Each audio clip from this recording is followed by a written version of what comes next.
the 100, it is we are 1 day shy of the 101st anniversary of the execution by firing squad of Joel Emanuel Hägglund, better known as Joe Hill, who was executed by firing squad in Salt Lake City, Utah on November 19th, 1915. And Joe Hill came to the United States at a time which was consistent with most of our history as a country, which is when we had a whites-only immigration policy. And we ended up with other people because of various circumstances, such as them being here first, or them being dragged in chains and things like that, or the porous border to the south and annexing a country that already had people in it. And all that, so there's a lot of reasons why we eventually ended up to be a so-called diverse, so-called multicultural country. But we are a country that is founded on racism, slavery, and genocide, and this is a country that had a whites-only immigration policy for most of its existence, and it's only very recently that that's changed. And so who were those white people who came here? Well, they were mostly refugees. They were mostly refugees, and there would have been refugees, of course, from other countries coming, except that they weren't allowed in. But the Europeans came here as refugees because they were welcome to be here, to come here, because the more you had, the lower you could pay them. And so Joe Hill came here, and like so many other refugees from Sweden, and just to put it in some kind of a sort of a numerical context, Sweden, today one of the world's most prosperous countries, people know about that. People tend to know that Sweden's a prosperous country and so-called neutral country. That part is total bullshit, but they're prosperous anyway, for sure. Neutral is what you'd call a country when they sell to both sides in the war, which is Sweden's history. But Sweden provided most of the coal for Nazi Germany, most of the iron ore. In the 19th century, 50% of the world's iron ore came from Sweden. Also, 1/3 of Sweden's population emigrated to North America as refugees. 1/2 of Norway emigrated during the 19th century as refugees. 1/2 of Ireland. Joel Hägglund came from Sweden, which was very far from Eden. By the time he left, most of his family died. His sisters and his mother, his father and his brothers, so with one remaining sibling at his side. He got a notion to sail across the ocean, where he heard the streets were paved with gold. Not long after his arrival, as he toiled for survival, he realized the bill of goods that he'd been sold. He got a whole lot wiser, became an organizer, and he organized with artistry and skill. He spoke up, raised his fist, got right on the blacklist, and that's why he changed his name to Joe Hill. He heard that it was best if he headed to the west, where the industrial workers of the world were finding the solution for making revolution with red songbook and red flag unfurled. 100 years ago, the bard with the Union card proved his music was too powerful, too strong. They couldn't stand the sound, they had to take him down, lest he organized the working class in song. Soon as he paid his dues, he tried hard to light the fuse, speaking, singing, writing lyrics and cartoons. He sent off the whole mess to the wobbly press, and they sang his songs as they fought the dues. He joined a singing movement that fought for improvement by abolishing wage slavery worldwide. He sang the wobbly line, beseeching workers to combine, learn from Mr. Block, the boss's lie. 100 years ago, the bard with the Union card proved his music was too powerful, too strong. They couldn't stand the sound, they had to take him down, lest he organized the working class in song.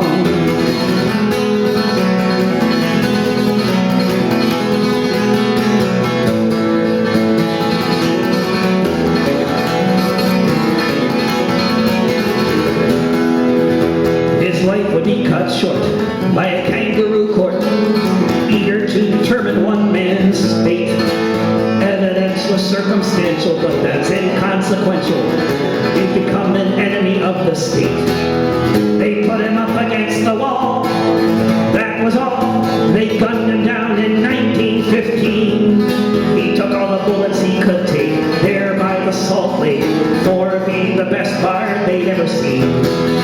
100 years ago, the bard with the union card proved his music was too powerful, too strong. They couldn't stand the sound, they had to take him down, lest he organized the working class in song. 100 years ago, the bard with the union card proved his music was too powerful, too strong. They couldn't stand the sound, they had to take him down, lest he organized the working class in song. Lest he organized the working class in song. Bravo.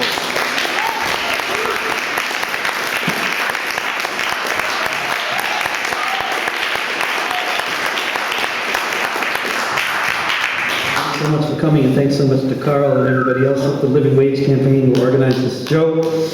And thanks so much to the Redstone Building for somehow still being here. What an amazing place. If you haven't walked around this place, it's just incredible.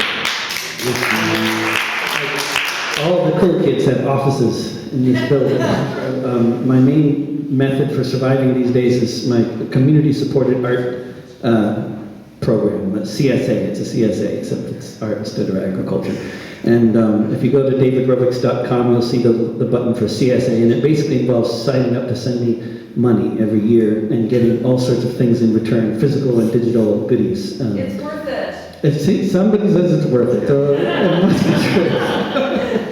And it can even involve annual house concerts. It can involve writing songs on a subject of your choice. You can sign up as a group and commission songs and all sorts of things like that. So you can read about it. And I also wrote a book which comes with that, or you can get it on my website if you click on where it says book. It's a novel about a busker who is not me, but he is traveling in familiar circumstances, circles, and yeah. And if you get on my email list, you'll get songs in your inbox now and then about current events and stuff. And also, I have on Facebook, I run a thing called Song News Network, which is a basically daily feed of songs related to history. A lot of them I wrote, but most of them I did not write. Most of them are by other people. So when people ask the question, who else does this kind of thing? Well, I'll show you if you go there. And just a year ago and one night ago, not quite on the anniversary of Joe Hill's execution, I had a wonderful gig in Los Angeles, and this is the song that Joan Baez did at the end of it to close the night.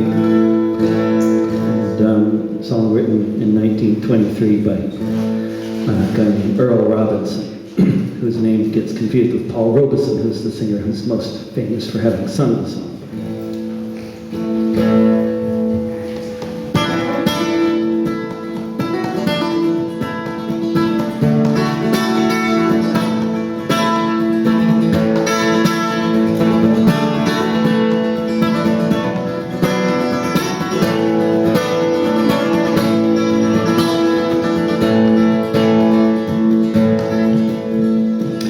I saw Joe Hill last night, alive as you and me.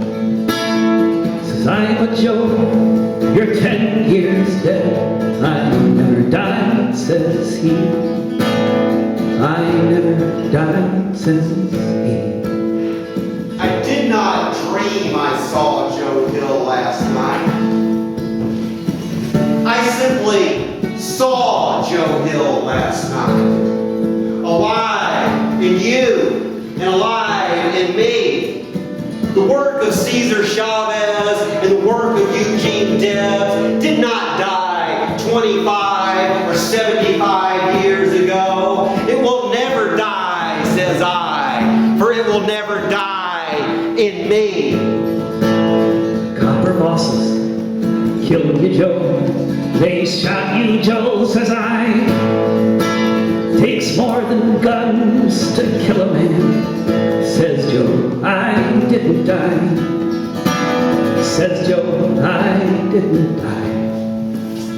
The billy clubs of Ferguson and the tear gas on the streets of Oakland, the election of Donald Trump killed you, Joe.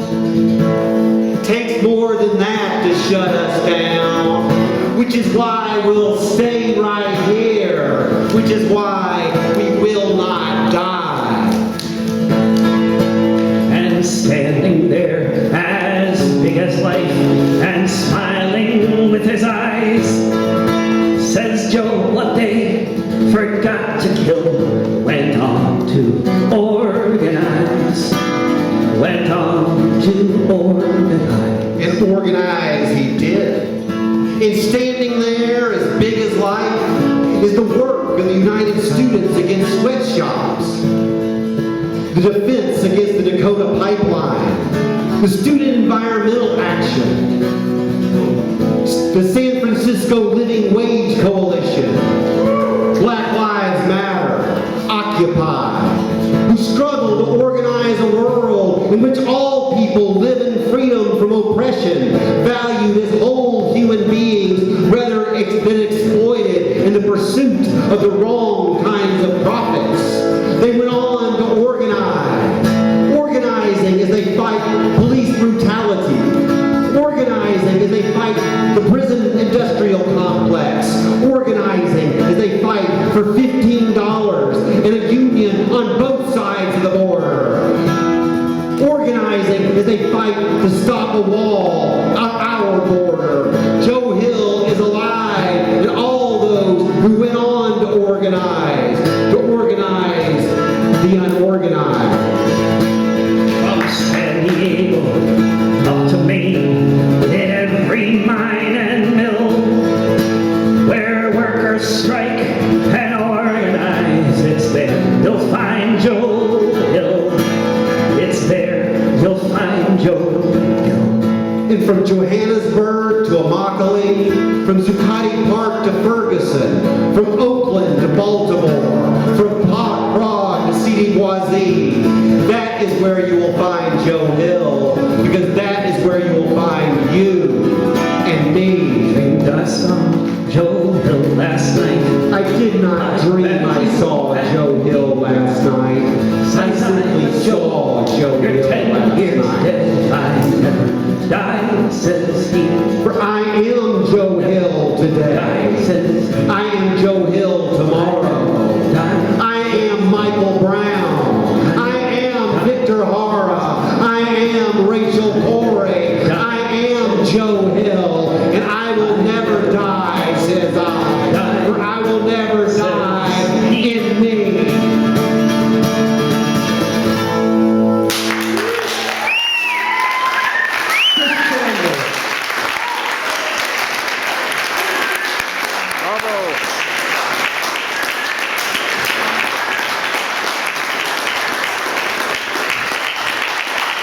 Bravo.